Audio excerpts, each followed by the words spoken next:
keep supporting us in eliminating Hamas once and for all, not for the sake of us, even not for the Israelis in the south, but for the sake of children and grandchildren. And the second thing, we're fighting the frontier against evil and against anti-Semitism. Please keep doing the same here in the US. Thank you so much. Thank you. My name is David Lovich. I'm the head of the Constitution Network. Actually, I'm a policy for few hundreds of families. Relatives very important. I'm the second generation of the Holocaust. I've seen these stories. It's very sad. I advocate for the families. They are related in the first people who are sick, ill, is failure. I passed through where it was to give them medicine. We have all the medicine that they together to send them.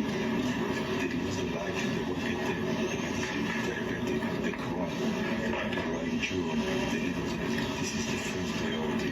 And later on, whatever we have, there's hundreds of the infants, babies, teenagers, and injured people, sick people. It's kind of, it's more humanitarian than anything. So please do your best. Thank you very much. You're obviously doing your best.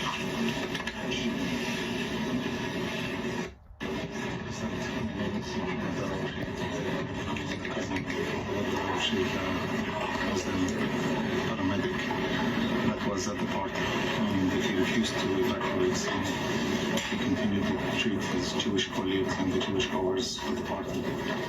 Now it brought us a lot of pain and sorrow, but also pride, because he didn't lose his humanity. He didn't distinguish between Jewish or Arab, Muslim or Christian. Anyone that he needed to treat, he treated. That's the legacy of our family. And in my day job, I work to bring Jewish and Arab teachers to work together, and Arab and Jewish youth to meet with each other, usually for the first meeting. I'm proud of his legacy. And My father was introduced to some of that good life.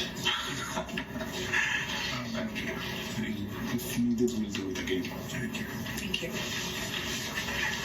Mr. President, thank you so much for coming here and encouraging us here, going three hats. The first is that I lost two of my brothers-in-law.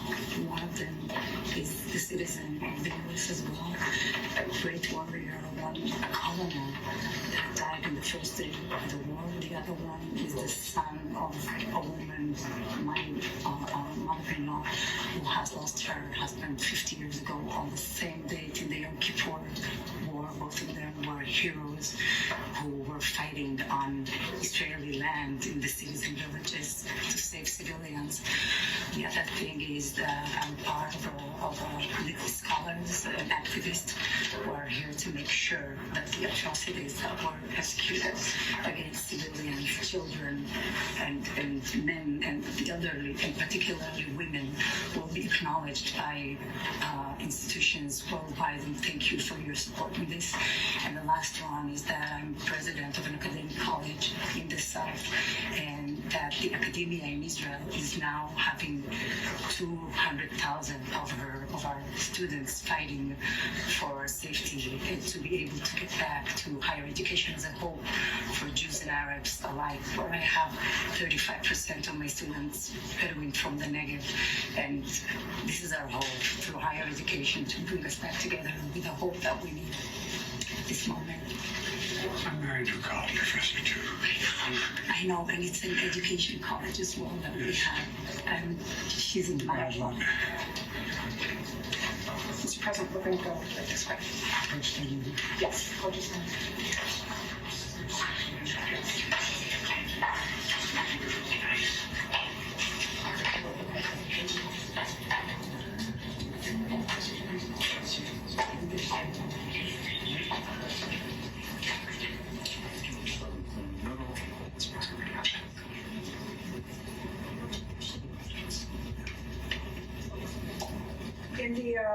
In the minutes and in the hours and days that followed the October 7th terrorist attacks, there were images and stories that emerged of horror and, as you said, Mr. President, that were unimaginable.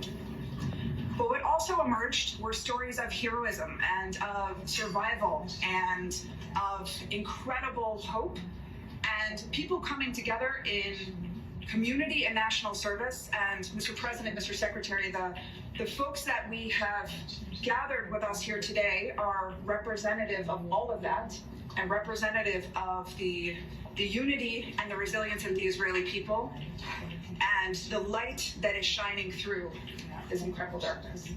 Mr. Secretary. I've had the opportunity to meet so many Israelis over the last few days that I've been in and out of Israel. I've heard the stories. I've heard about the lives lost and changed forever. We know that virtually every Israeli has been touched by the bloody hand of Hamas. But what I found is a nation that's united, yes, in grief, but also united in resolve. And we know the pride that Israel takes in the ability to defend itself by itself, but as we want to make very clear, you don't have to do that because we're here. We're here to make sure that you're able to defend yourselves and to deal with something that is, I think, on a basic human level, almost unimaginable. So hard for any of us to process or to understand, but it's been so important to meet and talk to so many of you because that's what makes it real. And no one understands that better, no one feels that more than the President of the United States, Mr. President. Folks, there's an Irish poet named William Butler Yeats, and he wrote a line. He said, "Too long a suffering makes a stone of the heart. Too long a suffering makes a stone of the heart." The thing that I found in just this real quick meeting with all of you is none of your hearts have turned to stone yet. Every one of you talked about what you have to do. Every one talked to you about having to reach out. Talked about whether or not they're a Jew or a Muslim. Reach out. And, I've often said, I remember the first time that I was in Israel with Golda Meir. She was just before the 6-Day War. And she was telling me how terrible everything was, which it was. She kept flipping the maps up and down behind her, and all of a sudden she looked at me and she said, "Would you like a photograph?" And I thought, that's unusual. Because she just got up and walked out the door outside her office.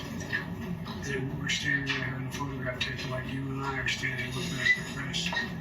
And she, without looking at me, she turned like this. She said, "You look worried, Senator." I said, "I am." She said, "Don't worry, we Jews have a secret weapon in our fight. We have no place else to go." Well, the truth of the matter is, if there weren't in Israel, we'd have to invent one. The truth of the matter is that I believe that, as I went home and said, I got in trouble at the time, but it's true. You don't have to be a Jew to be a Zionist. You don't have to be a Jew to be a Zionist. And I think the security and safety of Jews worldwide is anchored in the continued vibrance of the state of Israel.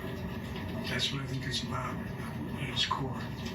And so I've admired you all in this country for so long. And I'm convinced that more people know your responses to what's happening, as opposed to just what war and peace is about. The more they're going to be kind of embrace Israel. And but there's a lot more to say, but I'd like to talk to you in private if I can.